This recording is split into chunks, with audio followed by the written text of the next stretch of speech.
আমি চাইও না, সে ক্ষমতা আমার নেই। আমার যে ভয় করে, একটু ভয় থেকে বলি।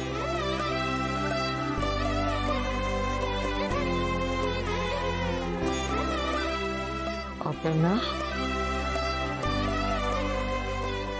তোমাকে নিয়ে আমরা সবাই খুব চিন্তায় ছিলাম। তুমি চোখের আড়াল হলে তোমার মা বাবার যেমন ভয় হয়, আমারও সেরকমই ভয় লাগছিল। শুধু আর্য নয় অপর্ণা, আজ আমিও তোমায় কথা দিলাম, আজকের পর থেকে তোমার গায়ে আর একটা আঁচও আমি লাগতে দেব না। আর কেউ তোমার ক্ষতি কোনোদিন করতে পারবে না। ডাবল প্রোটেকশন, আগে দাদা তারপর মা, আর কোনো চিন্তা নেই, কেউ কিচ্ছু করতে পারবে না।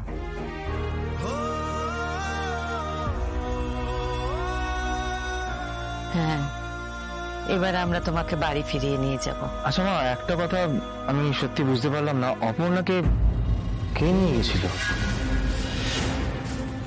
হ্যাঁ, এটা জানা সব থেকে বেশি জরুরি। হ্যাঁ রে অপু, কে নিয়ে গেল রে তোকে? আমার মতো সেজে তুই আসল মা নকল মা কে ঠাউর করতে পারলি না?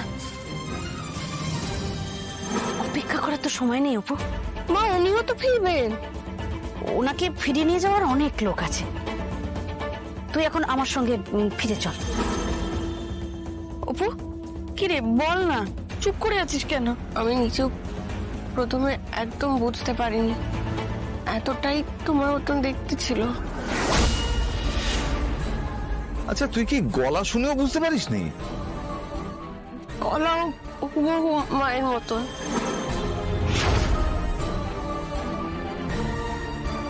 তবে খটকা লেগেছিল আচরণে।